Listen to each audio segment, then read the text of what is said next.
రమల్ రమల్ రమల్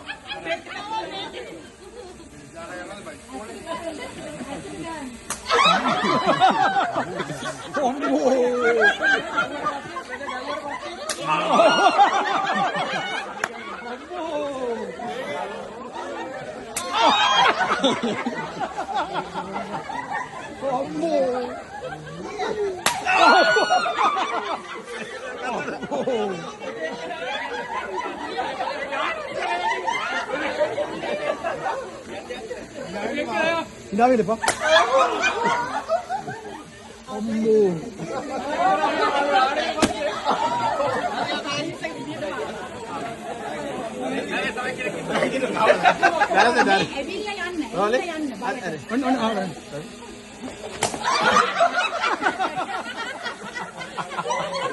അതുണ്ടായേക്കോ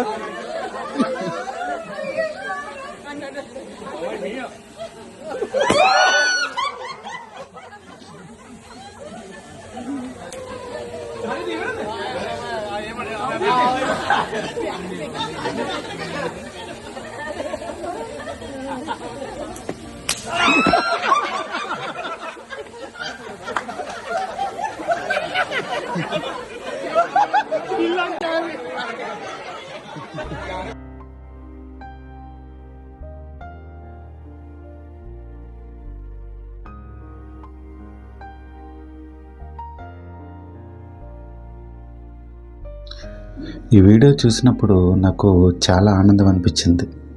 ఎందుకంటే ఎప్పుడో వాళ్ళు చిన్నప్పుడు ఆ పాఠశాలలో చదువుకున్నటువంటి చదువులు జ్ఞాపకం చేసుకొని పెద్దవాళ్ళు అయిపోయారు, పెద్ద పెద్ద ఉద్యోగాలు చేస్తున్నారు, రిటైర్ అయిపోయి ఉండొచ్చు. వాళ్ళందరూ వెళ్ళి తాము చదువుకున్నటువంటి ఆ యొక్క పాఠశాలలో గ్యాదర్ అయ్యి ఆ యొక్క జ్ఞాపకాలను నెమరు వేసుకుంటూ అప్పుడు తమ యొక్క ఉపాధ్యాయుల దగ్గర, ప్రిన్సిపల్ గారి దగ్గర ఏవైతే దెబ్బలు కాశారో వాటిని జ్ఞాపకం చేసుకోవడం కోసం ప్రస్తుతం ఉన్నటువంటి ప్రిన్సిపల్ గారిని అక్కడ నిలబెట్టి వరుసగా వెళ్ళి ఆ యొక్క దెబ్బలు తింటూ వాళ్ళు తమ యొక్క జ్ఞాపకాలను మళ్ళీ తిరిగి గుర్తు చేసుకోవడం చాలా ఆనందంగా ఉంది.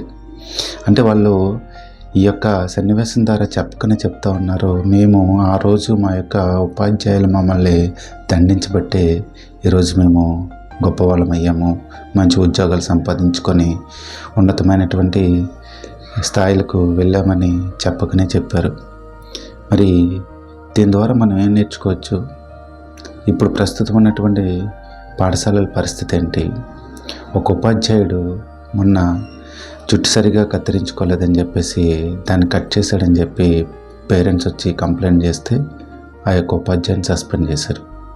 పిల్లాడు అల్లరిసెల్లరిగా ఉంటున్నాడు, సరిగా చదవటం లేదు, ఏదో ఇబ్బందికరమైనటువంటి వాతావరణం క్రియేట్ చేస్తున్నారని మందలిస్తే తల్లిదండ్రులు రావడం, వాళ్ళతో గొడవలాడడం, మా అబ్బాయి మాకు నచ్చినట్లుగా ఉంటాడు, మేమే వాడిని కొట్టాం, మీరెవరు కొట్టడానికని ఆ యొక్క ఉపాధ్యాయుల మీద, యాజమాన్యాల మీద ఒత్తిడి తెచ్చి వాళ్ళతో గొడవలు తెగితే వాళ్ళు ఏం చేస్తారు? వాళ్ళు మాత్రం ఏం చేయగలరు? మరి దీని ద్వారా మనము ఏం చేయగలుగుతూ ఉన్నాము? మనం ఇంట్లో దండించి మన పిల్లల్ని, స్కూల్లో ఉపాధ్యాయుడు దండించకూడదు. మరి వాడికి ఏది తప్పో ఏదొప్పో ఎలా తెలుస్తుంది? వాడు తప్పు చేసినప్పుడు ఇదిగో ఒక తోటమాల తీసుకుంటే ఆ తోటమాల ఏం చేస్తూ ఉంటాడు? ఆ యొక్క తోటలో మొక్కలు ఎదిగేటప్పుడు ఒకవేళ ఈ చివర ఆ చివర వంకరగా వెళ్తే ఆ మొక్కప్పుడే దాన్ని కట్ చేసి లేదంటే దాన్ని తిన్నగా నిలబెట్టి దానికి సరైనటువంటి జాగ్రత్తలు తీసుకుంటూ ఉంటాడు.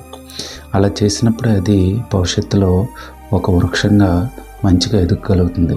అలా కాకుండా వదిలేస్తే అది వంకటెంకరగా అయిపోయి సరైనటువంటి వృక్షంగా తయారు కాదు.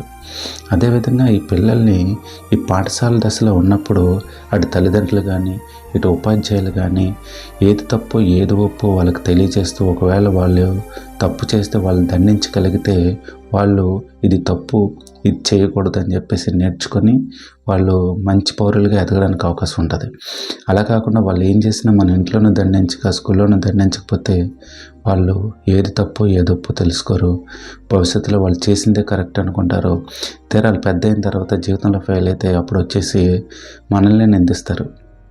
నేను తప్పు చేసినప్పుడు ఆ రోజు మీరు నన్ను నిందించలేదు, నన్ను ఖండించలేదు, మీరు ఖండించలేదు, మా ఉపాధ్యాయులు ఖండించలేదు, అందుకనే జీవితం ఇలా తయారైందని చెప్పి తిరిగి మనల్ని అంటారు.